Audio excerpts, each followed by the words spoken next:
and it's a pleasure to be here with all of you today. So nice to see some familiar faces. I see quite a few familiar faces.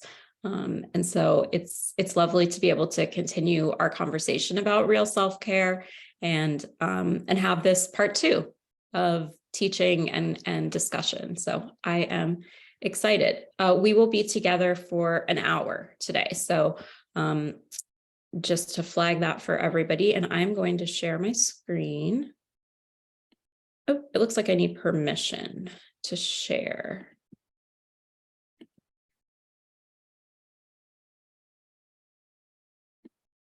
There we go. Great.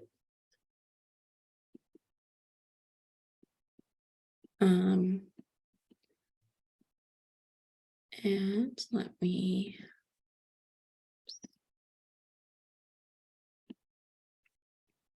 Laura, is this showing up? If you could just give me a thumbs up that it's full screen. Perfect. Great. Okay. So today's session is part 2 of our conversation about how to practice real self-care. And in this hour, we're going to be talking about what I call your swim to shore plan, which is basically how to make all the concepts that we discussed in part 1, boundaries, compassion, values, power, how to bring that to life. And the framework that I use to bring it to life and to actually make it sustainable and implement it in your life is the Real Self-Care Compass. So we'll be diving into that today. Just briefly, my disclaimers: I'm a doctor, I'm not your doctor. Nothing today is medical advice. And I do have some conflict, well, I guess not conflict of interest, but just disclosures of having a private practice, being on the faculty at GW, doing media, writing, and consulting work. And for anybody who is on today who wasn't here with us during session 1, I'm Dr. Pooja Lakshmin. I'm a psychiatrist, an author of the new book, Real Self-Care, which is right here, crystals, cleanses, and bubble baths not included. I also do a fair bit of consulting and advocacy work. I write for the New York Times, and I'm the founder and CEO of GEMA, which is a women's mental health education platform. So like I mentioned, we're going to be diving into the Real Self-Care Compass, which is the tool that I created and is described in the book, Real Self-Care. You guys will all get a PDF of this tool with instructions on how to use it. Today in this session, I'll be going through those instructions and giving you all basically a step-by-step framework of how to put this all together. I am going to just briefly describe and recap faux self-care versus real self-care, which is what we talked about during session 1, just in case there's anybody here who wasn't with us for the first talk. And then part 2 of our conversation today, I have my little frames that I call sounds great, but, which is basically these sections in Real Self-Care where I address the most common questions. You know, the patient who is like many of my patients who are like, yeah, you know, Dr. Lakshmin, this all sounds great, but, you know, so we kind of go through some of those thorny questions, and then I'll open it up and would love to hear from all of you if there's other questions that come up or discussion. So one slide here just on a recap of faux self-care versus real self-care. So faux self-care is the term that I use for the commodified, consumer-oriented wellness products and services that are marketed to us from the outside. So faux self-care is always going to be coming from outside of you, whether that is your Instagram feed, whether that is, you know, as you're strolling Target, you know, it's there on the shelf outside of you. It's there on Amazon for you to click and buy. Whereas real self-care is something that only you know. Your definition of real self-care, your real self-care tools, they all come from you. I can't tell you what your real self-care is. Only you know what is real self-care for you. Now, my framework for real self-care has those 4 principles that we covered in last session: boundaries, compassion, values, power. If you notice, those aren't specific answers or specific activities. right? Because again, you're the only one who knows the answer for your real self-care. But those are the 4 principles that if you work through them, if you reflect on them, if you think about the exercises, then you're able to come to, okay, for me in this moment, real self-care is asking a hard question in a meeting with my boss, or real self-care is I'm going to make more time to be present with my kids, or real self-care for me in this month or in the summer, right, is that I'm going to actually take alone time. One Wednesday a week, I'm going to have 2 hours where my partner does bedtime with the kids and I am stepping back and I'm going to go for a walk. I'm going to have, grab a meal with a friend, right? For everybody, it's different. And so that's what I'm saying about originating within you. One of the other most important tenets or differences between faux self-care and real self-care is that faux self-care is always going to maintain the status quo in your relationships and in the systems of power that we all live inside. So because faux self-care is something that you buy, or something that, like a service that you engage in, as opposed to something internal, it allows you to bypass the interpersonal work of setting boundaries, of giving yourself compassion, of asking, making requests of the people that you live with or the people that you work with. And those interpersonal decisions are actually the things that will change relationships, that will change systems of power. Finally, faux self-care is always in the long run going to leave you feeling further from yourself. And by yourself, I mean what you really want, what's most important to you, what your values are. Whereas real self-care is going to always bring you closer to that. And in today's conversation, we'll be diving into the real self-care compass. So you'll see how that comes together. Okay, again, this probably all sounds a little bit abstract. Like, what are you really talking about, Pooja? Like, please just break it down a little bit or give us an example. So in real self-care, I have quite a few patient stories, but one of the ones I think that really kind of speaks to this, brings it to life, is a patient of mine who originally came to me because she was depressed and anxious. I'm a psychiatrist. I treated her with therapy, with medication. And then we started working on some of these concepts of real self-care once her depression was actually treated. And she came to understand that one of the reasons that she felt the way she did was because her partner had never taken a paternity leave. They had 2 kids, but he had always worked in small startups where the teams were really small, and he felt like he could never actually take time away, that it wasn't fair. And so when she got pregnant with her 3rd baby, her real self-care was having hard conversations with him and insisting that he asked for parental leave at his job. And they might say no, right? But she wanted to know that he was willing to take that risk. And so he asked, and they did say yes. And that change positively impacted all the other employees at that company, and also all the future employees. My patient wasn't trying to be an advocate. She wasn't trying to, be an activist. She was just trying to save her marriage, not get divorced, not hate her husband. So that was her real self-care. But if she had stayed at the level of faux self-care, if she had stayed in the bubble baths, and she had stayed in the yoga class, right, and expected that to fix her problems, I'm not saying those things are bad, but those won't fix the problems, right? If she had stayed in those Band-Aids, she never would have gotten to the place of asking for what she needed. And that would have not led to the systemic change that it did. So that's what I mean, where I can't give anybody an exact answer of what you should do. But what I can do is give you a new framework, again, boundaries, compassion, values, power, for you to come to your own answers.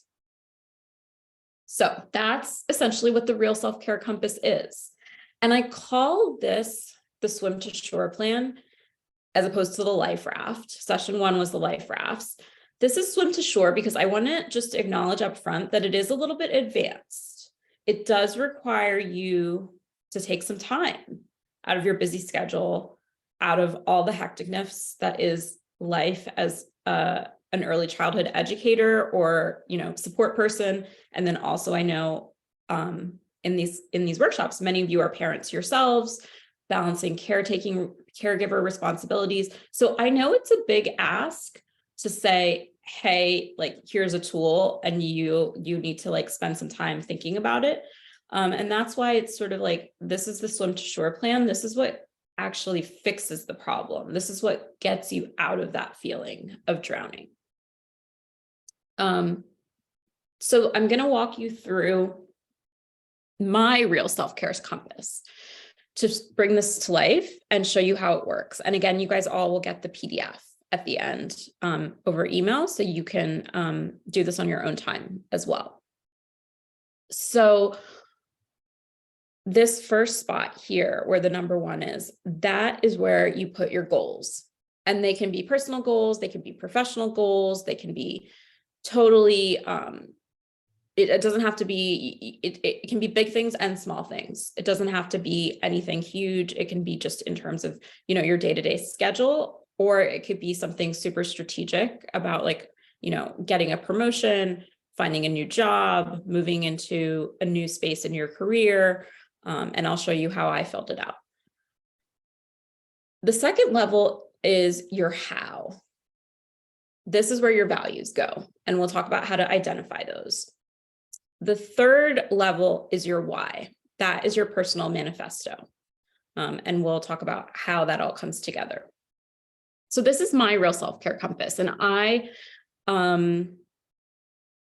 filled this out, created this while I was working on the book, Real Self-Care.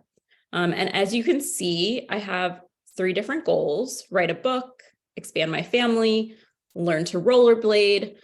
2 of those things were huge things, writing a book and expanding my family. 1 was a small thing, learn to rollerblade. That was just for me. The second layer, I wrote down my values that I wanted to guide these different goals and activities. And then this third layer, my why for each of these individual goals. And now we're going to zero in on 2 specific goals, writing a book and then learning to rollerblade. And in that process, I'll explain a little bit to you of how this works, like how to build it for yourself. Sorry, let me just see. There you go. Okay. So if we zero in on the goal of writing a book, I've outlined that goal in the what, in the center. And then when we come to the how, I've named 3 values: boldness, compassion, authenticity. And these are values that I specifically wanted to bring to my process of writing the book. So when I say how, what I mean is, how do you want to be showing up as you're moving towards your goal? And everybody on this call is going to have a different constellation of value words, right? There's no right answer when it comes to values. And then my why. That's the thing that gets a little bit more, we hear about that a lot. We hear about, well, why? What's your why? What's your reason, your motivation? And that's where we put this personal manifesto, because what feeds me is connection, meaningful conversation, and understanding internal worlds. What I want to highlight here is that the most important and the hardest bit of this is identifying your values, your how. I find that when we're talking about like personal development and sort of goal making and all that type of like wellness speak, the why tends to get a lot of attention, but the how often gets overlooked. And I think the how is actually the most powerful, because the how zeroes in on what you're actually embodying and what you want to be feeling when you're doing your work, when you're with your family, when you're on vacation, right? Whatever the thing is, the how, I find, is what Like when I zero in on that and when I name it, I'm able to understand more clearly why something's not working. So your instructions, and I kind of went through this a little bit earlier, but just to kind of make it crystal clear. First, you're picking a goal, picking a thing, and it can be something that you're already doing to start, just as an exercise to sort of work through this. Pick a thing that you want to do, that you are doing, that you hope to do. And then two, again, your how.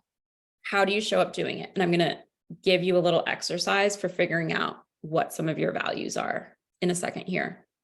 And then the third is, again, that's your personal manifesto. And this is just a little prompt to help you figure that out.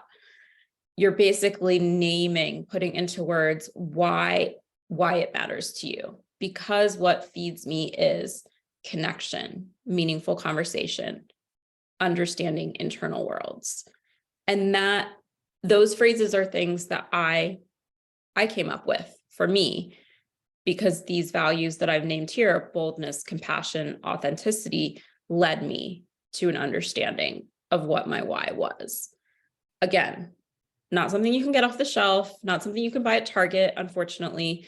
And also that there's not a right answer to this stuff. Everyone's compass is going to look completely different, and it's supposed to, right? Okay, so like I mentioned, the hardest part is the how, right? The values words. When I talk to my patients about values, people often give me either a blank stare because they don't know. They get angry at me because they're like, Pooja, like I have so much on my to-do list. I need to like figure out what's happening for dinner tonight. I don't have time to think about what I actually care most deeply about, right? Like it's a big ask, right? So there's some degree of like resentment that I could be audacious enough to think that there's time for this type of reflection and thinking. But there is, because you guys are all here. You're spending an hour of your time on this Zoom. And so if you didn't really care about this and you didn't really want to make some changes in your life, you wouldn't be here, right? So the reason that this is hard, or one of the reasons that it's hard, is because one, people get stuck on goals. A goal is a noun, right? It's like a thing. Whereas a value is either a verb or an adverb. So you can't say, I value my family, right? Like, how do you value your family? Like how do you show up? What are you embodying that makes and means that you value your family? Again, no right answer to that question. It looks different for everybody. So what I've come to understand is that when it comes to identifying values, we have to kind of like loosen it up and make it a little bit silly so that your superego, like the part of your brain that's telling you that you're also always doing it wrong, so that kind of shuts off a little bit. And so one of the ways in real self-care that and there's a bunch of exercises in this chapter, in the values chapter, but the one that I really like to share the most when I'm teaching is the dinner party exercise. And I recognize this sounds like super silly and corny and almost like remedial, but we have to bring it to that level. Otherwise, our brains automatically just like judge everything that comes up. So imagine that you have $200 to spend on throwing a dinner party for yourself. And within that $200 budget, what would that dinner party look like? So it's pretty easy to recognize immediately that every single person on this call is going to have a totally different dinner party that they're imagining. And none of those are right? None of those are the best dinner party. It's only the best dinner party for you. That's how you know, for you. So imagine this dinner party and how you would spend the money. Are you somebody who, for whom music is really important? And maybe you're going to pay your friend who has a band, $100 to play at the dinner party. Maybe you're going to get lots of decorations because like aesthetics and how a place looks and feels is something that makes you feel creative and lights you up inside. Maybe for you, you're really inspired by difference and culture. So you love to travel. So maybe you're going to ask everybody to bring a dish from the last place they visited, right? Because you want it to be a melting pot of all these different cultures. Maybe for you, and again, just spitballing here, right? Maybe for you, you want to look around this dinner party and see everybody engaged in really meaningful, deep conversation. So like the values word that stands out there is connection, or maybe intimacy. Maybe for another person, it's like, I want to look around and I just want to see people laughing. Like, I just want to see everybody laughing. Silliness, fun, right? Those would be values words. So hopefully you're kind of getting the picture. Like, you're just imagining this is imaginary dinner party, like, no, right, no, very low stakes. And like, what shows up? What do you see? And it's not like what you should see, right? It's like, what's the fantasy? And then from that image, that's where you pull out the values words. And those words are going to be verbs and adverbs of like how it feels, right? How you want people to be showing up, the space that you create. Those are your values. And so those go into this second layer, right? Boldness, compassion, authenticity. So for me, when I was writing Real Self-Care, one of the reasons that boldness was a word that came up for me is because I wanted to know that I was taking a risk, that I was putting myself into this book, which is a different thing for a psychiatrist to do. Usually psychiatrists tell stories about their patients when they write books. They don't usually tell stories about themselves. And so that boldness sort of, that was one of the values that it was important for me to bring.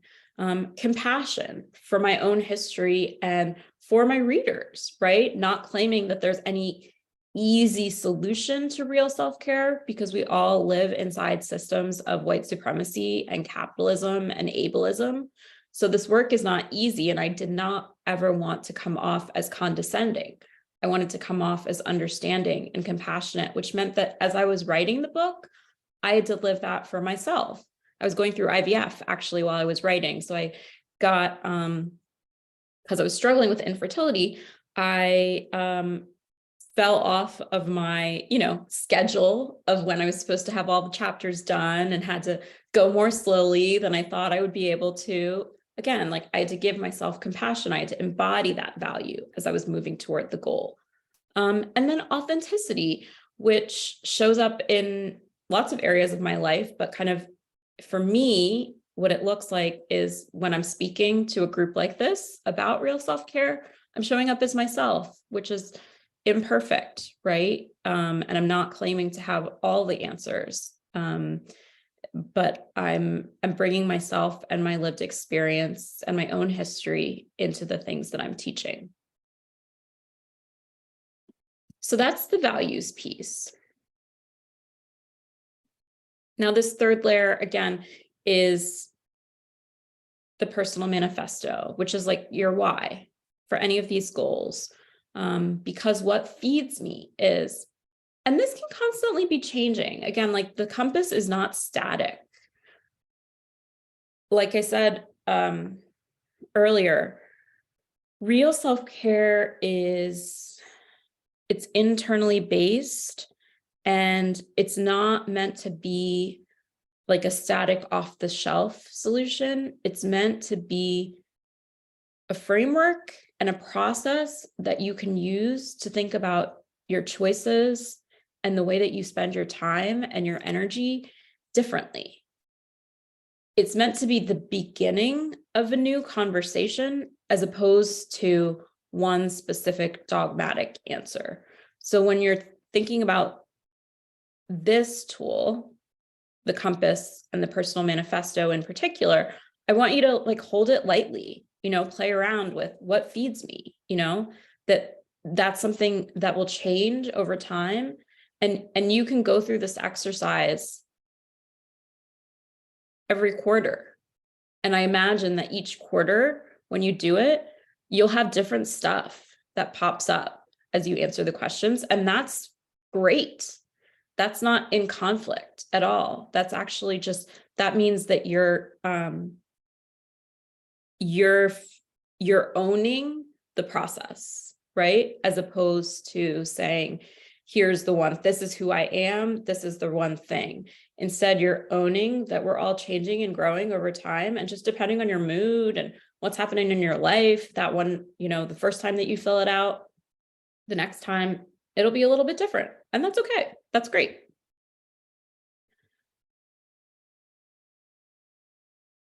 So as I was writing Real Self-Care, developing these tools, kind of the perfect thing happened, which is so instructive of exactly what happens with my patients all the time, and also what happens with me all the time, which is that I don't meet my goals, right? So one of these goals that I had for myself was that I wanted to learn to rollerblade.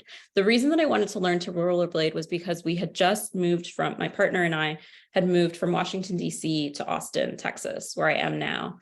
And that was back in 2021. So we were still in the height of the pandemic.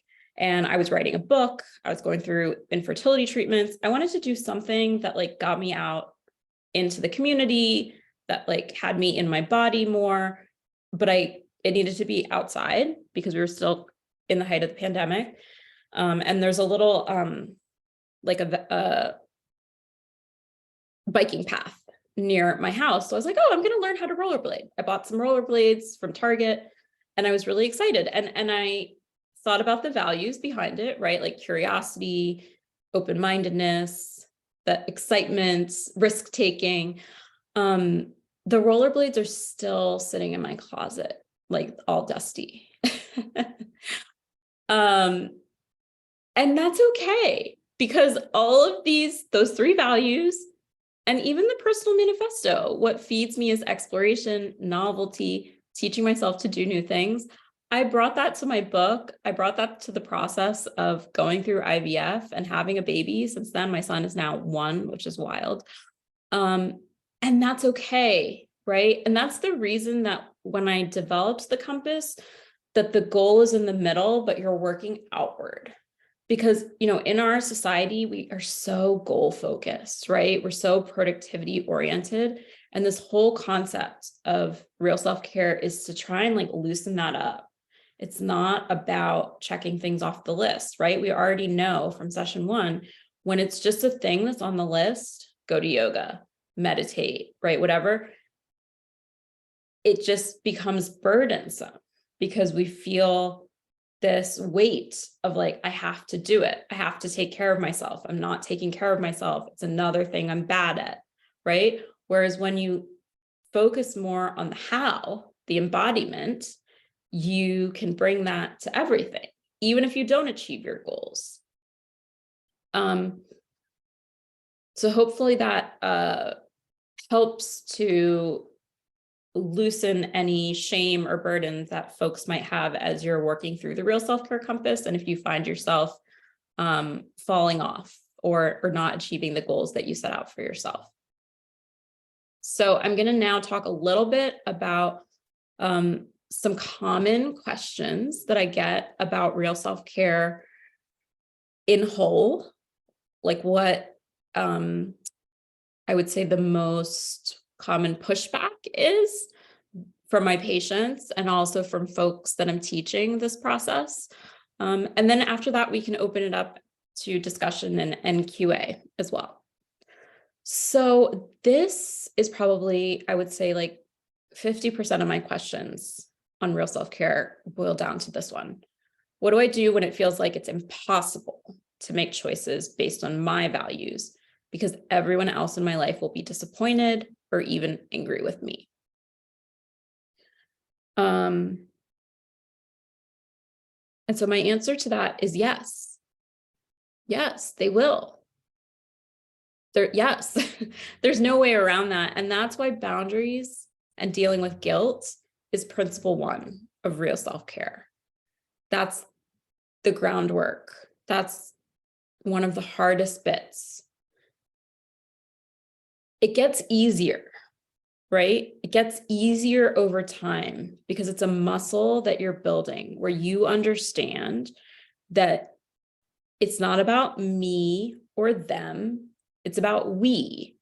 I'm allowed to be on the team. I'm allowed to consider myself, my preferences, my desires. There will be people in your life that as you start aligning yourself with real self-care, they will kick and scream. They will have tantrums. They won't like that you are no longer willing to martyr yourself or bend over backwards or put all of your energy into their needs and preferences. That's to be expected. And the hope is that none of those people are, your life partner or direct family members. But sometimes they are, right? And when they are, that's where therapy is really helpful, right? To unwind the interpersonal dynamics that are often entrenched, and to figure out how to get your needs met and how to do this process of real self-care. And is this person somebody who is capable of being able to meet my needs and meet me as an adult, right? But the key is to understand that just because people are angry or disappointed does not mean that you're doing it wrong, right? There's two processes here. There's everybody else's feelings, and then there's your own feelings about how they're reacting. Somebody who is throwing a tantrum about your change in behavior is never going to also be able to take care of your own feelings. So you need to have your support people for situations like this, right? And that could be a therapist, that could be a coach, that could be, a mentor or an advisor, right? There's lots of different ways to get that. But it's important to name what's happening, which is that somebody else has feelings because you've changed your behavior and now you're reacting to that. And maybe there's a hope that they will change, or that they'll kind of comfort you, right? And so we don't know exactly what their capacity for change is. That's a question mark. But your work is learning how to take care of your own feelings and then also finding those safe spaces to go with your feelings. The other piece on this, I'll say, is that there's this great quote that I am totally forgetting and I'm going to botch, but it's about, it's from Nora Roberts, the author, and the filmmaker. She described sort of, we're all sort of juggling these balls in our lives, right? We're holding, a million different balls and they're always juggling. And the key is understanding which of those balls are rubber and which are glass. And often my patients feel like all of the balls are glass. They don't know which ones are rubber. So it's important to understand that if they're all glass, like that's not a sustainable way to live. And when your body is in fight or flight, you will feel like all the balls are glass. So you have to remove yourself, like give yourself space to breathe. Here, being on this call, taking an hour out of your day, like good job. That's you giving yourself space to breathe, right? Taking that time to get your body out of fight or flight and then looking objectively. Is anybody going to die if this doesn't happen, right? What is the real risk of letting go of XYZ or being late on XYZ or canceling XYZ? And what is the perceived risk, right? And actually naming that and metabolizing that and then kind of figuring out, okay, there's some stuff that I can let go. But you have to remove yourself from the daily stressors to be able to kind of take those steps and be able to see clearly. And then, kind of execute there.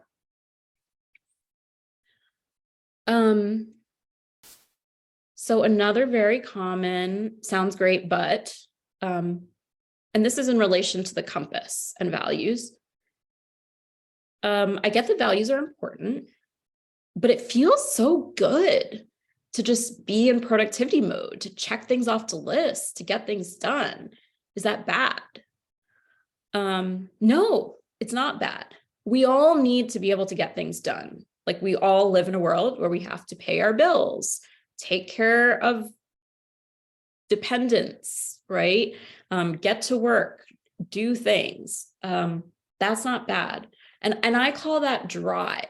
That's your drive. That is the voice that has you feel a sense of mastery, a sense of agency, of being able to participate in the world and in your work and in your families. What's bad is when your drive is aligned with your inner critic. We talked about the inner critic in session 1. My inner critic is Angelica from Rugrats, right? It's that shame-based voice. Gosh, Pooja, you just are not doing enough. Wow, you really botched that session with that patient. Can't believe you said that thing. Oof, that was the worst intervention, right? That's your inner critic. That sounds very different than your drive. Your drive is like, oh, don't forget, you have this deadline on Friday. You should probably take a little bit of time today to look at that email, right? That's very different than you're a bad employee, you're a terrible teacher, you're a terrible therapist. Your inner critic is driven by shame, whereas your drive is driven more by a sense of, again, agency, mastery, wanting to be engaged in your work and your community. So it's more about looking to see, what is the voice like when you're in productivity mode? Are you beating yourself up? That's bad. But if you're more in this place of mastery and agency, that's fine. And the reality is there's going to be a bit of both, right? And so now that you're kind of have this vocabulary, you can pay attention and you can see, are there particular triggers that get me more into that shame-based inner critic toxic productivity? Are there certain people that when I get an email from them, I see them pop up on my phone, I lean more that way, right? That's information, that's data. And then using this process to think through. So the last one here, before we open it up to questions, and this is an important one, is implementing real self-care a solution for clinical depression? I'm struggling a lot with basic functions like showing up for work on time or taking care of my own hygiene. When do I know if I need to seek professional help for what I'm experiencing? So in real self-care, I have every chapter has a little text box titled how to know when to seek professional help.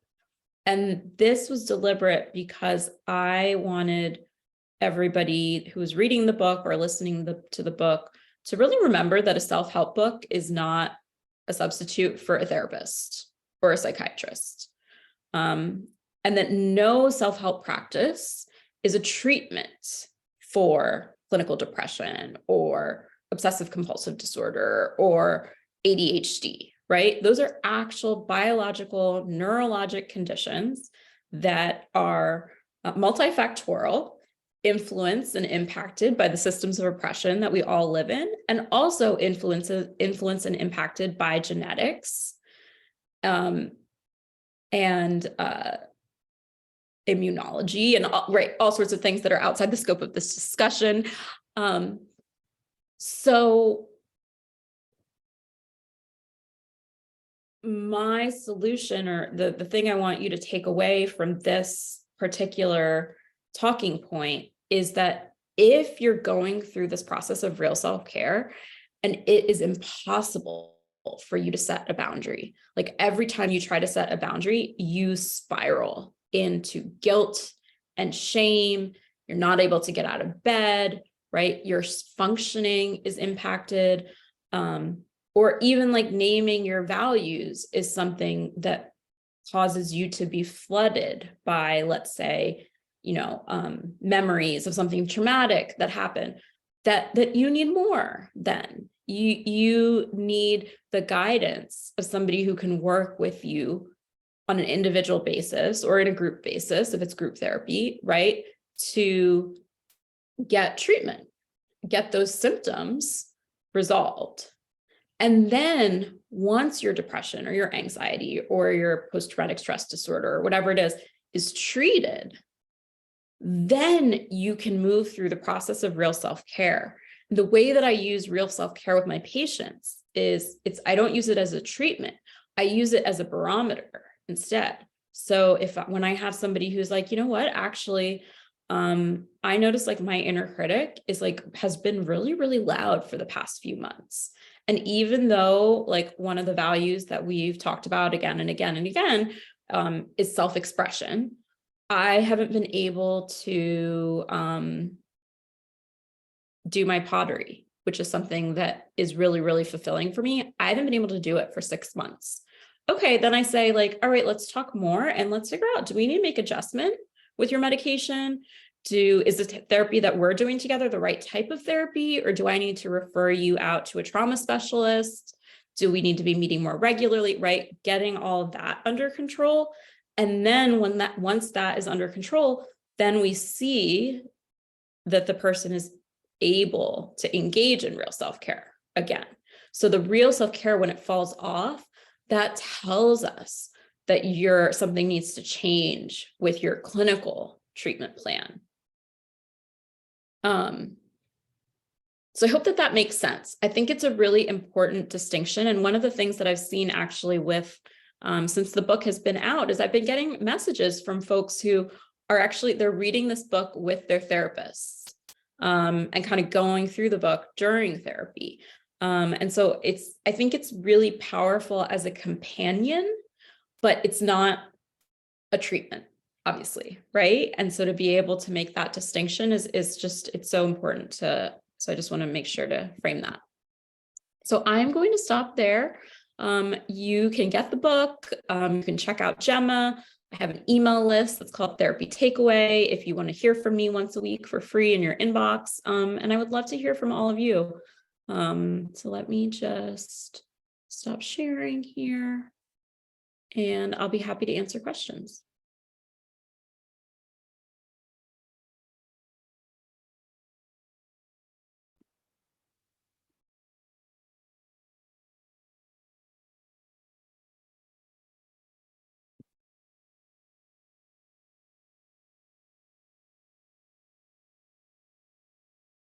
Gosh, I can't imagine that I was just so clear and like just totally nailed it, that nobody has any burning questions or yeah, absolutely.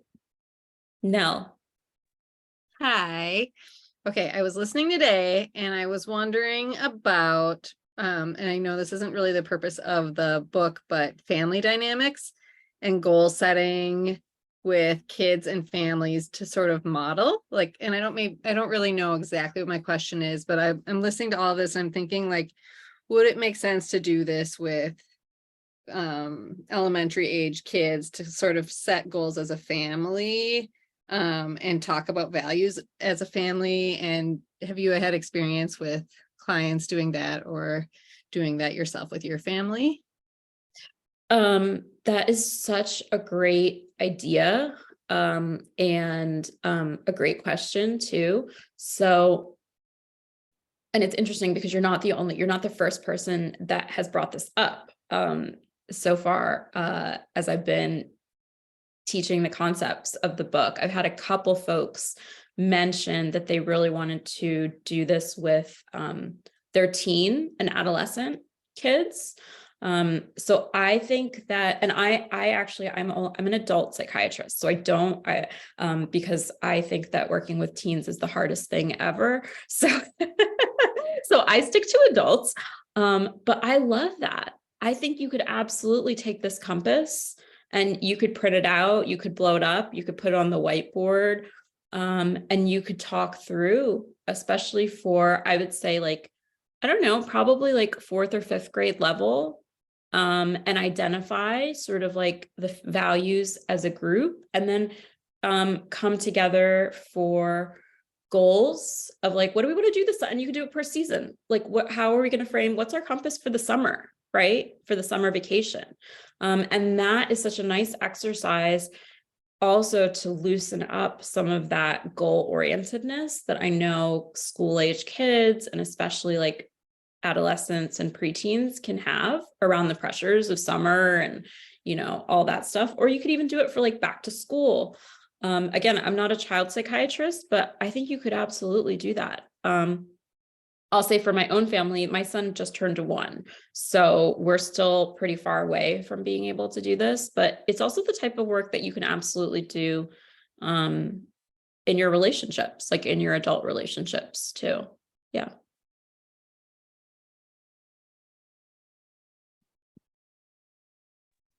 I had a question as well. Mhm. Hi, thank you so much. I've read your book and, just so many gems there. So I had 2 questions, and the first is around how do you really do that work of identifying your values? And then the second one, because I think especially with COVID, that it highlighted so many things within, especially the caring field. So whether you're working with children or you're in, like human services, like what's the responsibility of workplaces, in supporting staff to really, like digging into like optimizing their own self-care? Yeah. Maybe I'll start by answering the second question first, if that's okay. And also thank you for reading the book, Denise. So I think that workplaces have a huge responsibility because culture comes from the top up, right? And culture also lives inside the infrastructure of a system. So I come to this question from the lens of being a doctor, a physician who previously worked on inpatient psychiatric units and, came up in my training through the medical system, which is quite abusive and toxic and is probably, one of the prime examples of an unhealthy structure and culture. And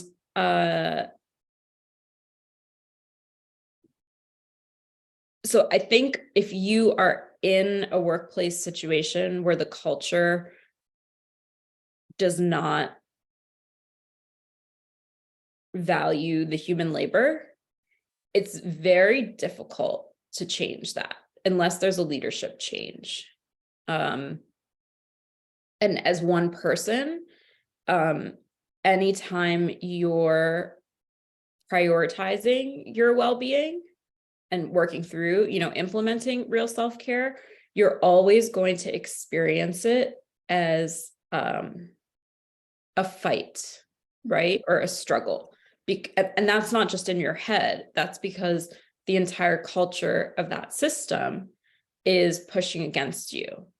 Because if a system has been built around exploiting labor, then it's a threat when the workers are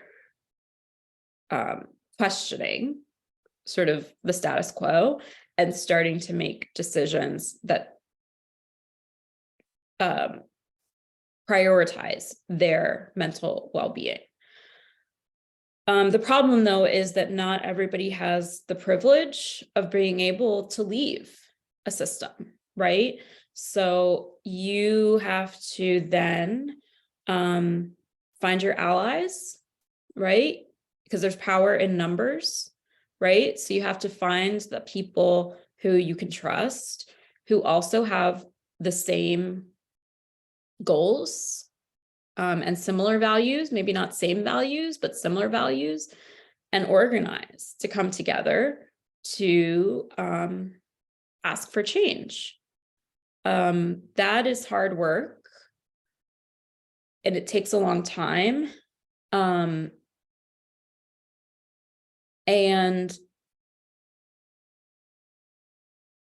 But like, that's the way that systems change when people, right? Because systems are also made of people. So the people inside the system have to be able to stay hopeful for long enough to actually engage, come together, organize, press for change. That's a long cycle. So that's the other thing with real self-care, and like why our first session focused on the life rafts, because like you do have to, you have to take care of yourself too, right? So everybody has to be in this sort of constant dance of, okay, well, what can I take on? What is my bandwidth? When do I step back? Because I know I need to step back. There are so many examples of organizations that are not doing it well. And there are examples of organizations that are trying and that are moving in the right way, right? I think smaller organizations tend to have better culture. Not all small organizations, but that is at least from what I've seen. So yeah, does that answer the second question? And then I would say for your first question of what are your values? So the dinner party exercise was one way to get at it. And in Real Self-Care, you said you have the book. There's a whole list of values that you can kind of choose from, quote unquote. I think something else that's really helpful is to think back over time. Like, what are some peak experiences, peak memories that you've had over the course of your life where you felt fulfilled, where you felt content, where you felt a sense of accomplishment? And then visualizing for yourself and then thinking, what are some of the values words that come out? Again, no right answer. Each time you do these little thought experiments, you might pick different words. But over time, as you start to build this muscle, you might notice that there is a constellation of similar words that fit together that keep coming up year after year. And also depending on what's going on in your life, depending on the season, launching a kid off to school, going through a divorce, having a parent who's sick, the values are always going to be shifting in terms of like, what are the priorities? That's normal. That's natural. That doesn't mean you're doing it wrong or that you're betraying your values or anything like that. That just means that like you have shit in your life that is hard. And so you got to prioritize XYZ right now. All right. Thank you so much. You're welcome.